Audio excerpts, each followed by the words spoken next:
Nous sommes en l'an 418 après Jésus-Christ. 16 évêques se réunissent à Carthage, en Afrique du Nord, et procèdent à un vote solennel. La question posée est la suivante. Les nouveau-nés sont-ils coupables de péché? La réponse, prononcée avec une gravité sans pareille, est oui. Avec ce vote historique, le Concile de Carthage invente la doctrine du péché originel. Avant 418, il n'existait aucun consensus chrétien sur l'idée que la culpabilité d'Adam se transmettait à l'ensemble de l'humanité. Après 418, c'est devenu un dogme. Baruch Spinoza, ce grand penseur que la France a redécouvert avec tant d'intérêt, l'a mise en lumière dès 1670, en analysant attentivement la Genèse, chapitre 3. Le texte hébraïque original ne fait aucune mention d'un péché hérité. Il ne parle pas de corruption transmise, ni même de culpabilité collective. Adam et Ève ont mangé un fruit, ils ont été chassés de l'Éden, point final. Mais Augustin d'Hippone avait besoin du péché originel. Il avait besoin que les bébés naissent coupables, car si les bébés naissent innocents, alors le baptême des enfants n'a plus aucun sens. Et si le baptême des enfants n'a plus aucun sens, l'Église perd son contrôle sur les naissances, sur les familles et sur la sexualité. Alors Augustin a inventé une théologie, et en 418, elle est devenue un dogme officiel. Et vous avez vécu toute votre vie en croyant que vous êtes né dans le péché. Mais vous êtes né dans un mensonge. La ressentez-vous, cette colère sourde, quand vous réalisez qu'on vous a fait culpabiliser depuis l'enfance pour quelque chose que vous n'avez jamais fait? Ce n'est pas une sensibilité excessive, c'est une réponse saine à une manipulation psychologique systémique. Et ce que je vais vous révéler dans les prochaines minutes n'est pas simplement une histoire ancienne, c'est la racine de toute la culpabilité sexuelle, de toute la honte corporelle, de tout le contrôle reproductif que l'Église a exercé pendant 1600 ans. Et tout a commencé avec un vote, 16 hommes, décidant que les bébés sont des pécheurs, et des milliards de personnes y croyant. Depuis lors, penchons-nous sur le texte. La Genèse, chapitre 3. L'histoire de la chute. Adam et Ève sont dans l'Éden. Le serpent séduit Ève. Ève mange le fruit de l'arbre de la connaissance du bien et du mal. Ève le donne à Adam. Adam mange. Les yeux des deux s'ouvrent. Ils réalisent qu'ils sont nus. Ils ressentent de la honte. Ils se cachent de Dieu. Dieu les confronte. Adam blâme Ève. Ève blâme le serpent. Dieu maudit le serpent. Maudit Ève avec les douleurs de l'accouchement. Maudit Adam avec un travail pénible. Et expulse les deux de l'Éden. Genèse 3, versets 22 à 24. Fin de l'histoire. Maintenant, dites-moi, où, dans ce texte, est-il écrit que le péché d'Adam est transféré à tous ses descendants? Où est-il écrit que les bébés héritent de la culpabilité? Où est-il écrit que l'humanité entière naît corrompue, dépravée, incapable de choisir le bien sans la grâce divine? Il n'y a pas, nulle part. La Genèse 3 est une histoire à propos de deux personnes qui ont désobéi, qui ont subi des conséquences et qui ont été expulsées. Ce n'est pas une histoire sur toute l'humanité naissant dans le péché. Spinoza a analysé chaque verset avec une rigueur implacable. Genèse 3, verset 16. Dieu dit à Ève, « Je multiplierai considérablement ta souffrance pendant la grossesse. Dans la douleur, tu donneras naissance à des enfants. » Une conséquence spécifique pour Ève. Pas pour toutes les femmes, pas pour toute l'humanité, pour Ève. Genèse 3, versets 17 à 19. Dieu dit à Adam, « Maudite soit la terre à cause de toi. Dans la fatigue, tu en mangeras tous les jours de ta vie. À la sueur de ton visage, tu mangeras ton pain. » Une conséquence spécifique pour Adam, pas pour tous les hommes. Pour Adam, rien sur une corruption morale héréditaire, rien sur une nature pécheresse transmise, seulement des conséquences naturelles, d'actions spécifiques. Et le reste de l'Ancien Testament? Il confirme cela. Ézéchiel 18, verset 20 est explicite. L'âme qui pêche, celle-là mourra. Le Fils ne portera pas l'iniquité du Père, ni le Père ne portera l'iniquité du Fils. Chaque personne est responsable de ses propres péchés, pas des péchés de ses parents. Deutéronome 24, verset 16 répète « On ne fera pas mourir les pères pour les enfants, ni les enfants pour les pères, chacun sera mis à mort pour son propre péché. » La loi juive rejette la culpabilité héréditaire. Chaque individu répond pour lui-même, pas pour Adam, pas pour ses ancêtres, pour lui-même. Alors d'où vient cette doctrine du péché originel? De Paul. Encore une fois, Romains 5, verset 12. C'est pourquoi, de même que par un seul homme le péché est entré dans le monde, et par le péché la mort, et qu'ainsi la mort s'est étendue sur tous les hommes, parce que tous ont péché. Paul dit que le péché d'Adam a introduit la mort dans le monde. Mais la phrase clé est « parce que tous ont péché ». Paul dit que la mort est venue parce que chacun pêche, pas parce qu'Adam a péché, parce que tous pêchent. Mais les théologiens ultérieurs, spécialement Augustin, ont interprété ce verset comme une preuve du péché hérité. Ils ont déformé Paul pour créer une doctrine que Paul n'a jamais enseignée. Et pourquoi Augustin avait-il besoin du péché originel? Contexte historique, début du XXe siècle, Afrique du Nord.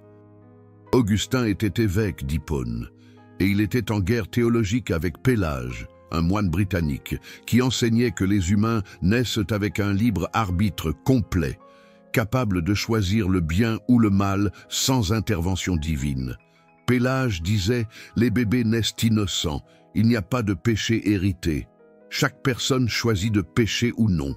Et le salut vient de vivre vertueusement, pas d'une grâce arbitraire de Dieu. » Augustin détestait ça.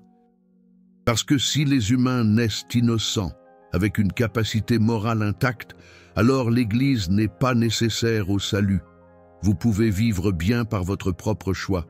Vous pouvez être vertueux sans baptême. Vous pouvez atteindre Dieu sans prêtre, et cela annule son pouvoir institutionnel. Alors Augustin a construit une théologie opposée. Les humains naissent totalement dépravés, corrompus dans le ventre de leur mère. Incapables de tout bien sans la grâce insufflée par l'Église à travers les sacrements. Et le premier sacrement essentiel est le baptême, spécifiquement le baptême des enfants. Augustin argumentait « Si les bébés meurent sans baptême, ils vont en enfer, ou au minimum dans les limbes, un état de séparation éternelle de Dieu. Pourquoi? Parce qu'ils naissent dans le péché originel, hérité d'Adam. Et seul le baptême enlève cette culpabilité. Par conséquent, les parents chrétiens doivent baptiser leur bébé immédiatement après leur naissance. Et l'Église contrôle le baptême. Donc, l'Église contrôle le salut, dès le berceau. Pélage répondit « C'est monstrueux. Dieu ne condamne pas des bébés innocents. Adam a péché. Adam a subi des conséquences. Mais la culpabilité n'est pas génétique. Le péché n'est pas une maladie héréditaire. Chaque âme n'est pure. Et chaque personne choisit son chemin. » Et Pélage avait du soutien. De nombreux évêques, spécialement en Orient, étaient d'accord avec lui. La théologie orientale a toujours mis l'accent sur le libre arbitre, pas sur la dépravation totale. Alors Augustin avait besoin d'écraser Pélage, institutionnellement, et il a utilisé la politique. Augustin avait de l'influence à Rome. Il a fait pression sur les évêques africains. Il a convoqué des conciles. Et en 418, le concile de Carthage, avec seulement 16 évêques présents, a voté 7 canons condamnant le pélagianisme. Le canon 2 déclare « Quiconque nie que les enfants nouveau-nés doivent être baptisés ou dit qu'ils sont baptisés pour la rémission des péchés, mais qu'ils n'héritent rien du péché originel d'Adam, qui nécessite d'être expié par le bain de la régénération, qu'il soit anathème. » Anathème signifie maudit, excommunié, hérétique. Avec ce vote, le péché originel est devenu un dogme. et Pélage a été déclaré hérétique. Ses écrits ont été brûlés, ses disciples ont été persécutés, et pendant 1600 ans, l'Église a enseigné que les bébés naissent coupables, que le sexe est pécheur parce qu'il transmet le péché originel, que les corps sont corrompus. Quelle humanité! Une masse de condamnation, une massa damnata, selon les mots d'Augustin d'Hippone, ne méritant que la destruction et sauvée uniquement par la grâce arbitraire de Dieu. Une grâce relayée par l'Église. Spinoza a lu tout cela et a déclaré « Fraude théologique. La Genèse n'enseigne pas cela. Ézéchiel rejette cela. Même Paul, mal interprété, n'enseigne pas l'héritage de la culpabilité. Augustin a inventé cela pour gagner une dispute théologique et consolider le pouvoir institutionnel. Et l'Église a perpétué cette idée, car le péché originel est l'outil de contrôle psychologique parfait.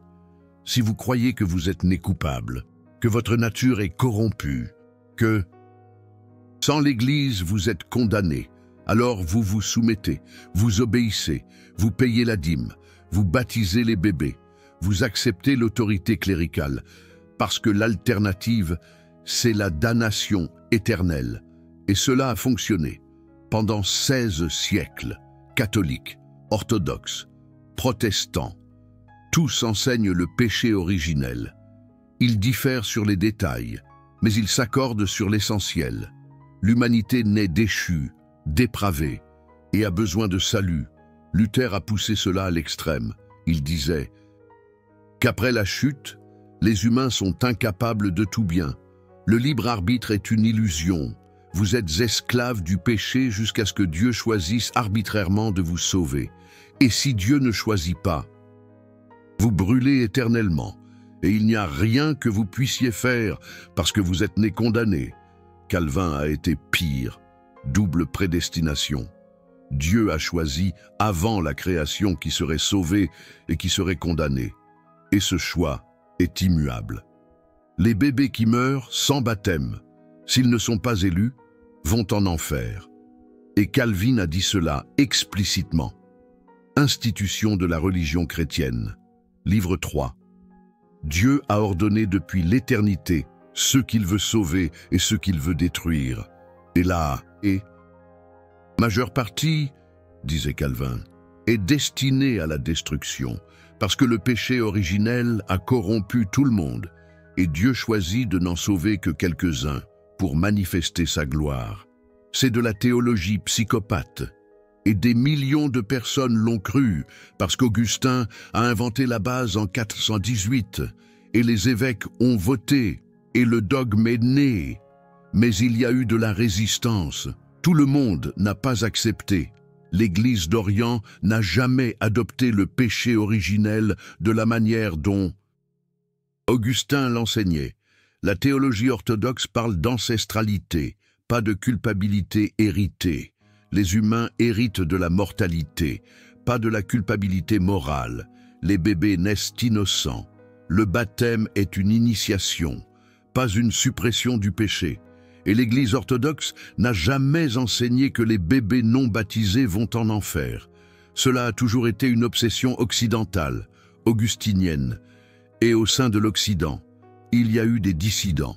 Les anabaptistes, au XVIe siècle, rejetaient complètement le baptême des enfants. Ils disaient « les bébés sont innocents ». Le baptême est un choix conscient d'un adulte qui comprend la foi. Baptiser les bébés n'a aucun sens. Et c'est pourquoi ils ont été persécutés, noyés, ironiquement. Catholiques et protestants, les deux, ont noyé des anabaptistes pour avoir rejeté le baptême des enfants, pour avoir rejeté le péché originel, pour avoir menacé le contrôle que l'Église avait sur les familles grâce au baptême obligatoire des nouveau-nés. Et cette persécution a continué jusqu'à l'ère moderne. Ce n'est qu'au XXe siècle, avec la liberté religieuse, que des mouvements comme les baptistes libres ont pu exister ouvertement. Et même ainsi, la pression sociale persiste. Les familles sont jugées si elles ne baptisent pas leurs bébés. Les mères sont accusées de négligence spirituelle. parce que 1600 ans d'endoctrinement ont créé une culture où le péché hérité est présumé, pas remis en question. Mais Spinoza a remis cela en question et a prouvé que c'était faux. Et maintenant, vous savez, la Genèse n'enseigne pas le péché originel. Il a été inventé en 418 par Augustin pour contrôler le baptême, pour contrôler la sexualité, pour contrôler le salut. Et vous avez passé toute votre vie à croire que vous êtes né coupable. Mais vous n'êtes pas né coupable. Vous êtes né humain, avec la capacité de choisir le bien et le mal, libre. Et l'Église a volé cette liberté en vous convainquant que vous êtes dépravé dès la conception. Et les conséquences sont dévastatrices. Le péché originel a créé une culture de honte corporelle. Si les corps transmettent le péché à travers le sexe, alors le sexe est sale. Et tout désir sexuel est corruption. Et la masturbation est un péché mortel. Et le plaisir sexuel, même au sein du mariage, est suspect. Augustin a dit explicitement, le sexe est uniquement pour la procréation. Tout plaisir au-delà du nécessaire à la reproduction est concupiscence. Le péché originel se manifestant, et cette théologie a créé des siècles de répression sexuelle, de traumatisme, de culpabilité, de dysfonction. Le péché originel a également créé des abus infantiles systématiques. Si les bébés naissent dépravés, alors une discipline sévère est nécessaire dès le début pour briser la volonté corrompue. Les châtiments corporels sur les enfants ont été justifiés théologiquement pendant des siècles. Proverbe 13, 24. Qui épargne la verge est son fils. Mais ce n'est pas à propos du péché originel, c'est à propos d'une discipline raisonnable. Augustin a transformé cela en une justification de la brutalité, parce qu'un enfant dépravé a besoin que le démon soit chassé à coups. Et des parents chrétiens dévoués ont battu des enfants pendant 1000 ans en croyant qu'ils sauvaient des âmes. Le péché originel a créé une misogynie systématique. Si Ève a causé la chute et que les femmes transmettent le péché à travers l'accouchement, alors les femmes sont intrinsèquement plus corrompues que les hommes. Augustin a dit cela. Tertullien, au IIIe siècle, a dit explicitement « Femme, tu es la porte du diable, tu as détruit l'image de Dieu, l'homme, à cause de ta culpabilité, même le Fils de Dieu a dû mourir. » Et cette théologie a justifié la subordination féminine, la violence conjugale, l'interdiction des femmes dans le ministère, le contrôle reproductif, parce que les femmes, en tant que filles d'Ève, sont particulièrement coupables, et le péché originel a créé le racisme. Si l'humanité n'est corrompue, certains groupes peuvent être vus comme plus corrompus que d'autres. L'esclavage africain a été justifié ainsi. La malédiction de Cham, Genèse 9, a été déformée pour dire que les Africains étaient maudits, doublement corrompus, des objets légitimes d'esclavage. L'Église a béni cela pendant des siècles. Parce que si l'humanité est une masse de condamnation, certaines parties de cette masse peuvent être traitées comme sous-humaines. Tout cela découle de 418, du Concile de Carthage, d'Augustin inventant une doctrine, des évêques votants, de l'Église dogmatisant, et de 2000 ans de traumatisme psychologique, de répression sexuelle, d'abus infantiles, de misogynie, de racisme, tout construit sur un mensonge théologique que Spinoza a exposé en 1670.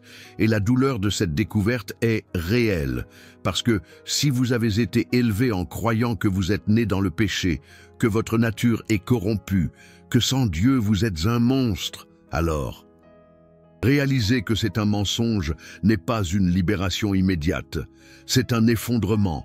C'est un deuil, c'est de la colère, colère contre ceux qui ont menti, de ceux qui ont manipulé, de ceux qui ont volé votre innocence infantile en vous faisant vous sentir coupable d'exister. Mais après la colère vient quelque chose de mieux, la liberté de vous voir tel que vous êtes réellement. humain, capable du bien et du mal, responsable de vos choix, pas de la culpabilité héritée, libre de... Et construire une moralité basée sur la raison, pas sur le dogme, libre d'aimer votre corps sans honte, libre d'explorer votre sexualité sans culpabilité, libre d'élever des enfants sans les battre, libre de traiter les femmes comme des égales, libre de voir toute l'humanité comme une famille, pas comme une masse de condamnation, et peut-être, juste peut-être, que c'est le Verae message de Spinoza, non pas que la moralité n'existe pas, mais une moralité construite sur une culpabilité fabriquée. N'est pas de la moralité, c'est du contrôle, c'est de la manipulation, c'est de l'abus, et vous n'avez pas besoin de ça. Vous pouvez être bon, sans croire que vous êtes né mauvais. Vous pouvez vivre vertueusement, sans accepter que votre nature soit corrompue. Vous pouvez aimer Dieu si vous choisissez d'aimer Dieu sans accepter de mériter la damnation éternelle pour être né, parce que vous ne le méritez pas, vous ne l'avez jamais mérité. Et le péché originel n'a jamais été vrai, ce fut toujours un outil de pouvoir, forgé en 418, maintenu pendant 1600 ans, et maintenant exposé. Et si cette vidéo vous a aidé à voir ça, si elle vous a libéré d'une culpabilité que vous portiez depuis l'enfance, considérez de soutenir avec un super thanks. Et si vous voulez plus d'analyses comme celle-ci sur des doctrines inventées, sur comment l'Église a fabriqué une théologie pour contrôler les masses, ou commentez innocent, je saurai qu'il y a un public pour la vérité, parce que Spinoza a payé le prix pour dire la vérité, mais il a parlé quand même, et il nous a laissé, à vous, à moi, la liberté de savoir que le péché originel est un mensonge, que vous êtes né innocent, que la culpabilité est un choix, pas un héritage, et que l'Église vous a volé cette vérité pendant 1600 ans, mais maintenant vous le savez, et la connaissance est une libération. Choisissez la vérité, toujours la vérité, mais laissez-moi vous montrer exactement comment l'invention de 418 a façonné chaque aspect de la civilisation occidentale. Ce n'est pas juste de la théologie académique, c'est la racine des systèmes légaux, des pratiques médicales, des structures familiales et même de l'économie. Le péché originel est tissé dans tout. Commençons par la loi. Le concept de culpabilité légale en Occident dérive directement du péché originel. Si les humains naissent dépravés, inclinés vers le mal, alors la société a besoin d'un contrôle externe sévère. La punition n'est pas seulement pour corriger, elle est pour réprimer la nature corrompue. Et cela a généré des systèmes pénaux brutaux. L'inquisition, la chasse aux sorcières, les exécutions publiques, la torture judiciaire, tout justifié parce que les humains sont une masse de condamnation qui doit être domptée par la force. Comparé avec les systèmes légaux qui ont rejeté le péché originel, le confucianisme chinois enseigne que les humains naissent avec un potentiel pour la bonté, cultivé à travers l'éducation. Résultat, un système légal focalisé sur la réhabilitation, pas la punition. Le bouddhisme enseigne que la souffrance vient de l'ignorance, pas de la dépravation innée. Résultat, la compassion judiciaire, pas la vengeance. L'Occident chrétien, saturé d'Augustin, a construit des prisons comme des enfers terrestres, parce que les prisonniers sont des pécheurs, confirmant la nature corrompue, méritant la souffrance. Et cela perdure. Les États-Unis, la nation la plus chrétienne de l'Occident développé, ont la plus grande population carcérale du monde, 2 millions de prisonniers, beaucoup dans des conditions inhumaines, parce que la culture chrétienne voit les criminels comme une confirmation du péché originel. Pas comme des humains qui ont erré et peuvent changer. Maintenant, la médecine, le péché originel a façonné comment l'Occident traite le corps et l'esprit. Si le corps transmet le péché, le corps est l'ennemi. Augustin haïssait le corps. Il a écrit ses confessions, lamentant ses années de plaisir sexuel avant sa conversion. Il appelait le corps la prison de l'âme. Et cette attitude a créé une médecine punitive. Au Moyen Âge, la flagellation était un traitement médical. Fouetter le corps pour expulser le péché qui causait la maladie. La saignée était une pratique commune. Libérer le sang corrompu. L'amputation était la première réponse à l'infection. Retirer la partie corrompue avant qu'elle ne contamine le reste. Et la santé mentale, l'Église traitait ça comme une possession démoniaque, parce que si l'esprit est perturbé, c'est le péché qui se manifeste. Les démons entrant à travers la corruption morale. Le traitement était l'exorcisme. La torture pour expulser les démons, les asiles étaient des donjons, les patients enchaînés, battus, isolés. Parce que la folie était un jugement divin sur les pécheurs. Seulement à l'âge des Lumières, quand des philosophes comme Spinoza ont défié le péché originel, la médecine a commencé à traiter le corps et l'esprit avec compassion. Philippe Pinel, en 1793, a retiré les chaînes des patients psychiatriques à Paris. Révolutionnaire. Parce qu'il a défié 1000 ans de traitements punitifs basés sur la dépravation innée. L'éducation. Le péché originel a déterminé comment l'Occident éduque les enfants. Si les enfants naissent dépravés, l'éducation est de briser leur volonté, pas de cultiver leur potentiel. Le châtiment corporel était la pédagogie standard. La baguette était un outil éducatif. Proverbe 23, 13, 14.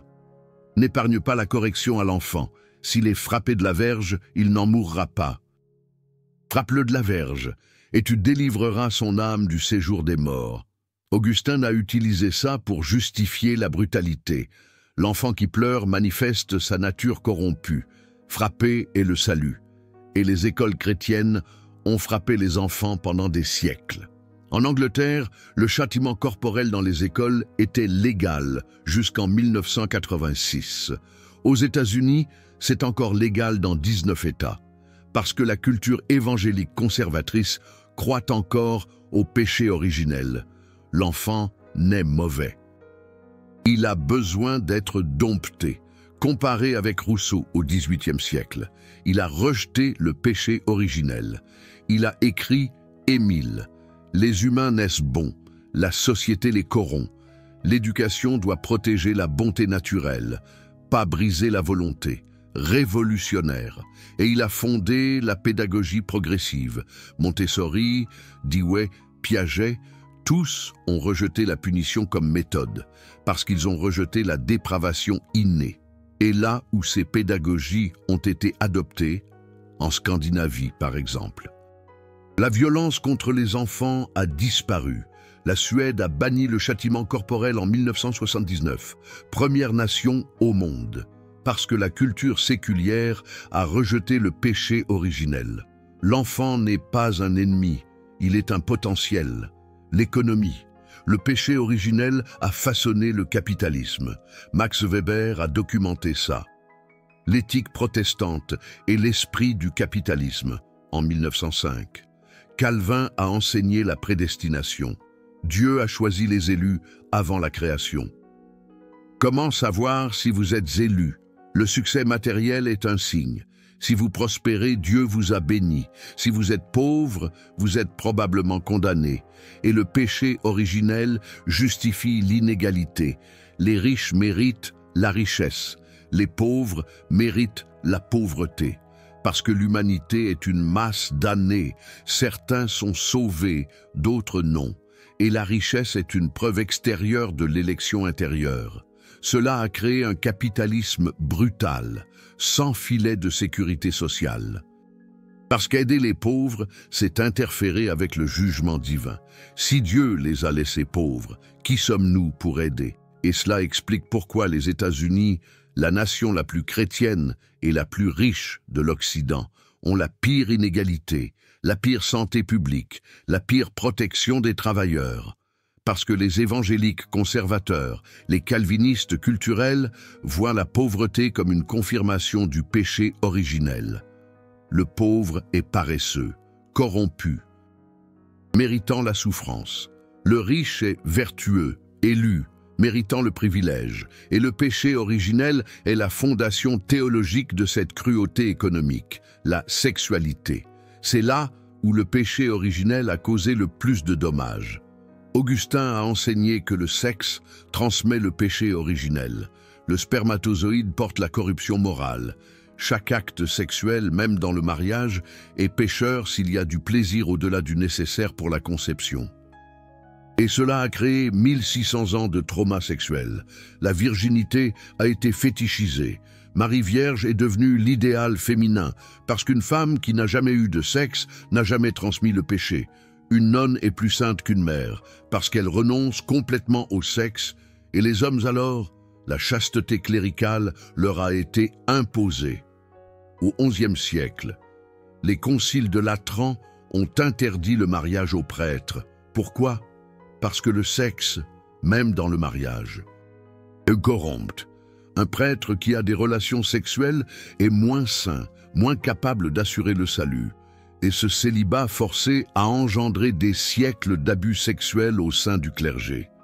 Des prêtres refoulés ont abusé d'enfants, parce que la répression sexuelle fondée sur le péché originel engendre la perversion et la sexualité hors mariage, condamnation.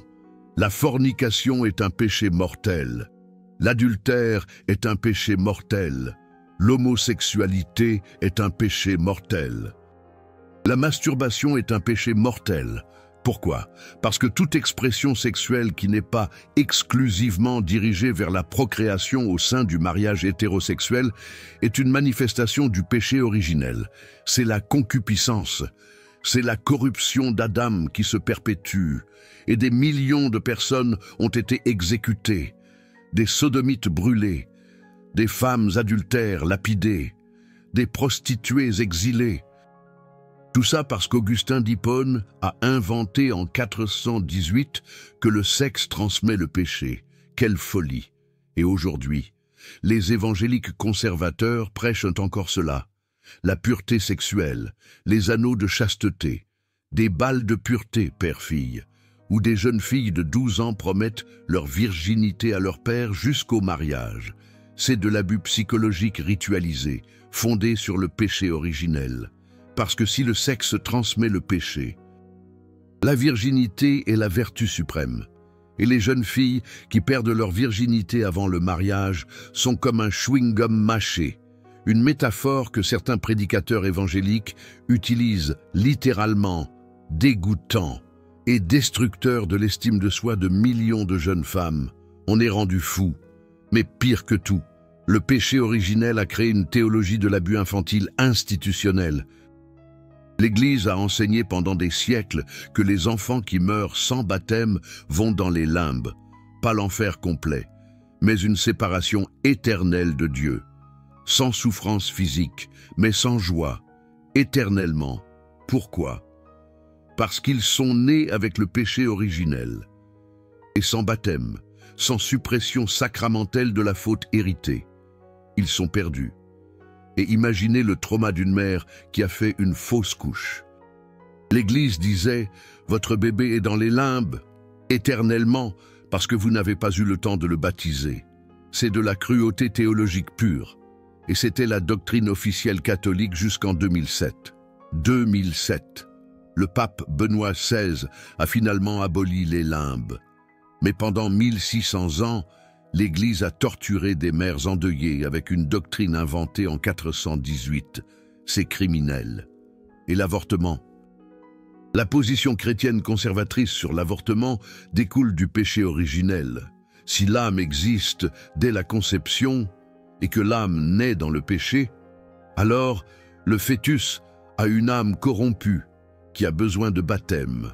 Avorter, c'est condamner cette âme au limbe ou à l'enfer. Donc, l'avortement est l'assassinat d'une âme en plus d'un corps. Et ça rend le débat impossible, parce qu'il ne s'agit pas de droits reproductifs. Il s'agit du salut d'âme corrompue dès la conception. Et tant que le péché originel sera une doctrine, l'avortement sera un péché impardonnable pour les conservateurs, et surtout, une source intarissable de souffrance. Spinoza a tout vu. Il a écrit dans le Tractatus que le péché originel est la doctrine la plus destructrice que le christianisme ait inventée. Pire que la Trinité, pire que l'incarnation, parce que celles-ci sont des abstractions théologiques. Le péché originel est concret. Il affecte la façon dont vous vous voyez, la façon dont vous élevez vos enfants, la façon dont vous faites l'amour, la façon dont vous traitez les criminels, la façon dont vous organisez l'économie, la façon dont vous éduquez, la façon dont vous gouvernez. C'est la racine de presque tout le mal que l'Occident chrétien a perpétré. Parce que ça commence avec l'idée que vous êtes mauvais, né mauvais. Et sans intervention institutionnelle, vous resterez mauvais. Et cette idée est un mensonge, prouvé comme un mensonge, par Spinoza, par l'analyse textuelle, par des études psychologiques modernes qui montrent que les bébés naissent avec de l'empathie, avec un sens moral primitif, avec une inclination pour la coopération. Paul Bloom, un psychologue de Yale, a démontré expérimentalement que des bébés de 6 mois préfèrent les figures qui aident aux figures qui blessent. La moralité n'est pas apprise des institutions, elle est innée. Développée par l'évolution, parce que la coopération a un avantage évolutif, et ça détruit le péché originel complètement. Les bébés ne naissent pas dépravés, ils naissent moraux. Pas parfaitement, mais naturellement inclinés vers le bien. C'est une révolution. Et quand vous acceptez ça, quand vous rejetez le péché originel, le monde entier change. Vous pouvez élever vos enfants avec amour, pas punition. Vous pouvez explorer votre sexualité avec joie, pas culpabilité. Vous pouvez voir les criminels comme des humains qui ont fait des erreurs, pas des monstres confirmant la dépravation. Vous pouvez construire une économie basée sur la justice, pas sur une élection divine. Vous pouvez construire une éducation basée sur le potentiel, pas sur la brisure de la volonté. Vous pouvez vivre sans porter la culpabilité d'exister. Et peut-être, au final, que c'est la plus grande libération que la philosophie puisse offrir. Pas que vous êtes parfait, mais que vous n'êtes pas intrinsèquement corrompu, que les erreurs sont des choix, pas votre nature, que vous pouvez améliorer, grandir, changer, sans l'Église, sans baptême, sans sacrement. Parce que la capacité pour le bien est en vous depuis la naissance, elle a toujours été là. Et Augustin d'Hippone a menti en disant le contraire. 1600 ans de mensonges, commençant en 418, avec 16 évêques votants, et des milliards de personnes y croyant, jusqu'à ce que Spinoza l'expose, jusqu'à ce que vous le sachiez. Et maintenant que vous le savez, vous avez une responsabilité, pas seulement de rejeter le péché originel pour vous-même, mais de protéger la prochaine génération. Si vous avez des enfants, ne leur enseignez pas qu'ils sont nés dans le péché. Enseignez-leur qu'ils sont nés avec du potentiel, avec de la bonté, avec la capacité de choisir le bien. Si vous travaillez avec des enfants, ne les punissez pas comme si vous domptiez des monstres. Éduquez-les comme si vous cultiviez un jardin. Si vous votez, ne soutenez pas des politiques basées sur la dépravation innée. Soutenez des politiques basées sur la dignité humaine. Si vous aimez, aimez sans honte, sans culpabilité, sans accepter que le corps est un ennemi. Soyez libre, parce que vous n'êtes pas né ennemi de vous-même.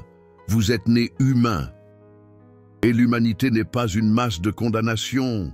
C'est une espèce qui coopère, qui crée, qui aime, qui construit des civilisations. Oui, elle détruit aussi, elle tue aussi. Elle opprime aussi, mais pas parce qu'elle est née corrompue, parce qu'elle choisit mal, et elle peut choisir différemment. C'est le message de Spinoza. C'est la vérité qu'il est mort en défendant, et que l'Église a essayé d'enterrer pendant 350 ans. Mais elle n'a pas réussi. Parce que la vérité ne meurt pas, elle attend, et maintenant elle est ici, en vous.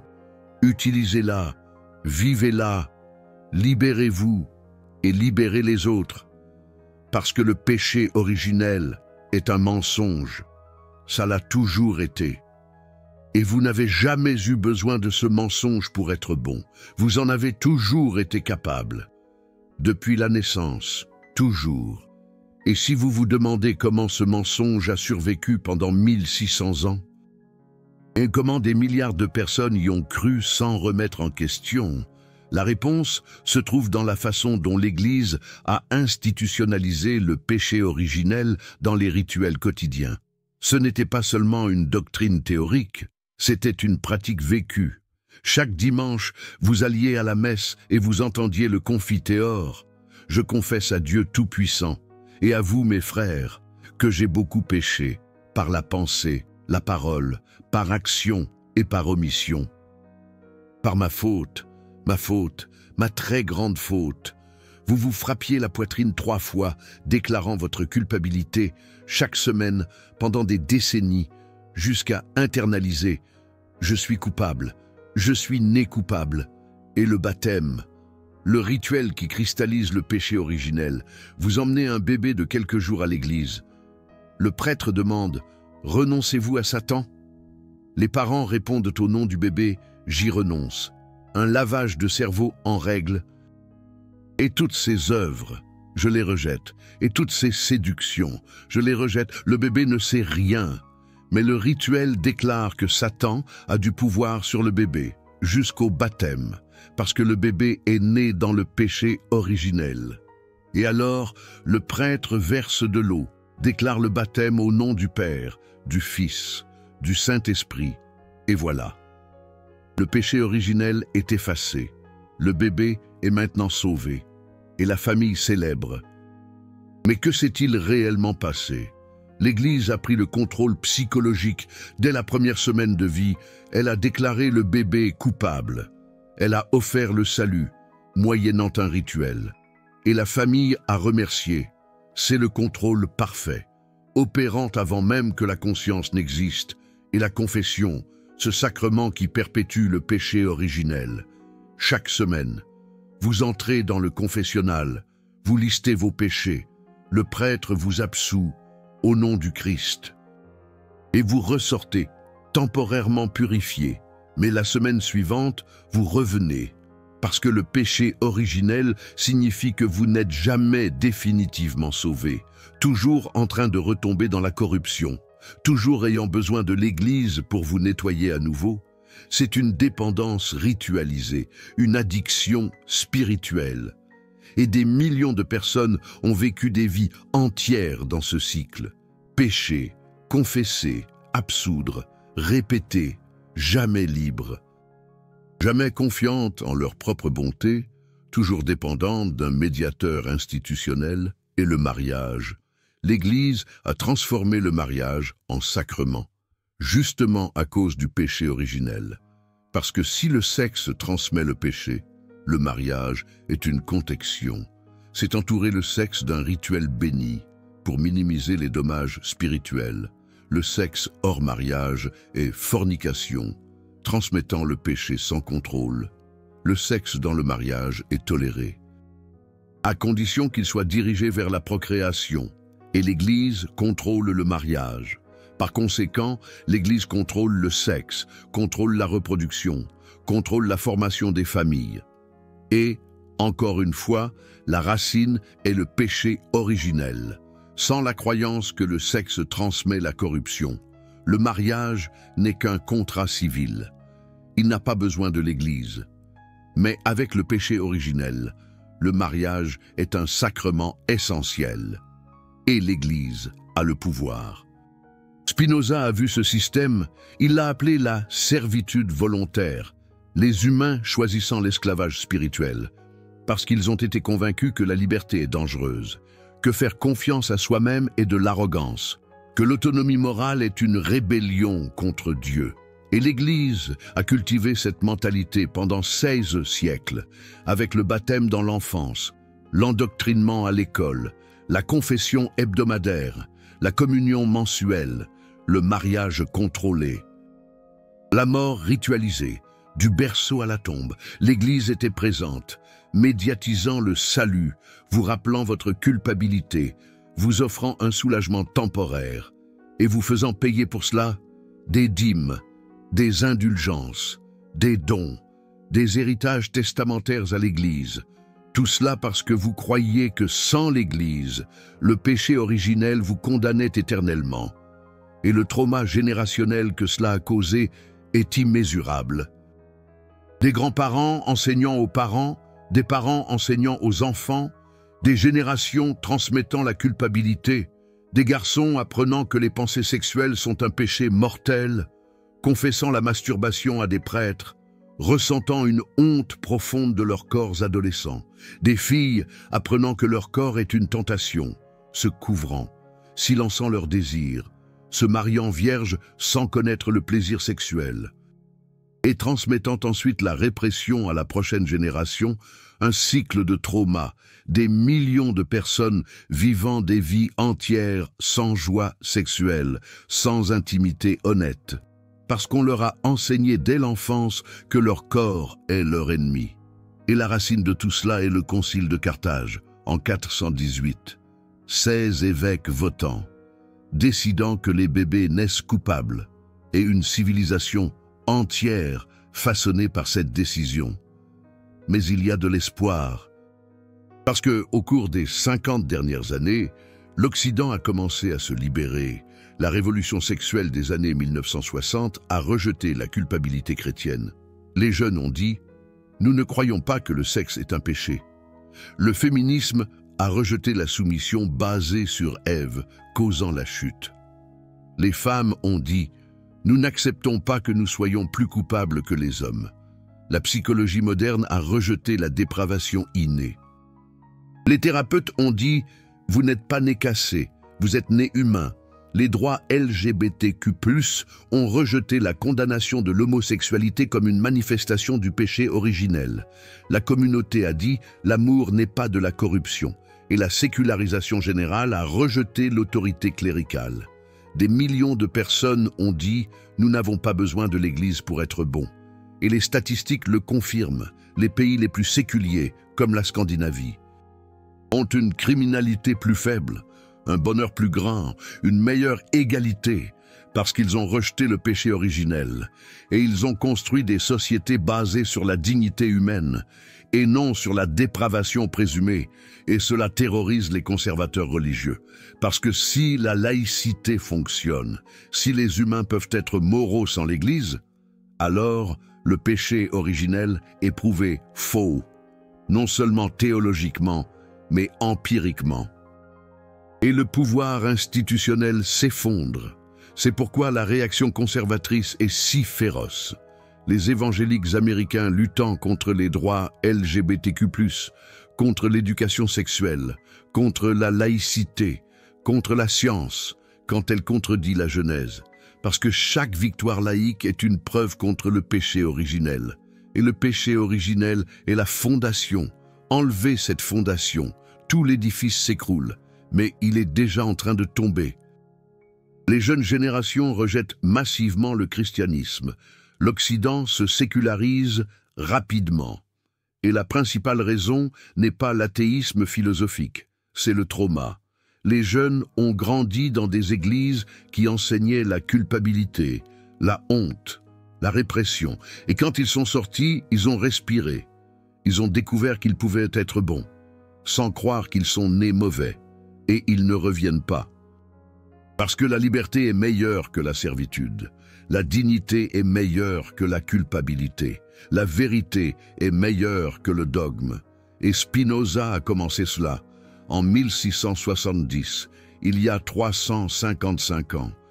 Il a analysé la Genèse, il a dénoncé Augustin, il a montré que le péché originel est une fraude et il a été excommunié. Banni, oublié pendant des siècles, mais ses idées ont survécu. Les Lumières les ont adoptées. La Révolution française les a mises en œuvre, la modernité les a validées, et maintenant vous les connaissez, et vous pouvez choisir, vivre dans une culpabilité héritée, ou vivre dans une liberté conquise. Et ce choix n'est pas seulement personnel, il est politique, il est culturel, il est civilisationnel, parce que tant que le péché originel sera la doctrine dominante, Les cruautés qui en découlent persisteront. Les châtiments corporels des enfants. La répression sexuelle, la criminalisation de l'avortement, l'inégalité économique justifiée théologiquement, un système carcéral brutal. Tout découle de la croyance que les humains sont une masse de condamnation, méritant un contrôle sévère. Rejeter le péché originel et ses structures perdent leur justification. Et la société peut se reconstruire sur la base de la compassion, de la justice, de la dignité. Alors, choisissez la vérité, pas seulement pour vous, pour la civilisation, pour les prochaines générations, pour chaque enfant qui mérite de grandir sans intérioriser la culpabilité d'exister, pour chaque adolescent qui mérite d'explorer sa sexualité sans honte, pour chaque adulte qui mérite de vivre sans porter un péché qu'il n'a jamais commis. Parce qu'Augustin a menti, le Concile a voté, l'Église a dogmatisé, et des milliards de personnes ont souffert. Mais Spinoza a exposé, vous avez découvert. Et maintenant vous pouvez changer, libérez-vous et libérez le monde autour de vous, parce que le péché originel n'est pas qu'un mensonge théologique. C'est un crime contre l'humanité, un crime de faire croire à des générations entières qu'elles sont nées des monstres et qu'elles ne méritent que la condamnation sans intervention cléricale. Vous n'êtes pas un monstre. Vous ne l'avez jamais été. Et maintenant vous le savez. Et la connaissance.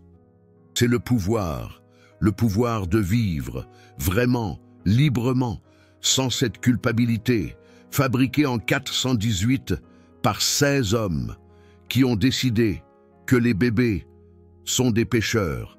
Décidez autrement, maintenant, à jamais. Choisissez l'innocence, choisissez la liberté, choisissez la vérité et n'oubliez jamais les mots de Spinoza. La paix n'est pas l'absence de guerre. C'est une vertu, un état d'esprit, une disposition à la bienveillance, à la confiance, à la justice.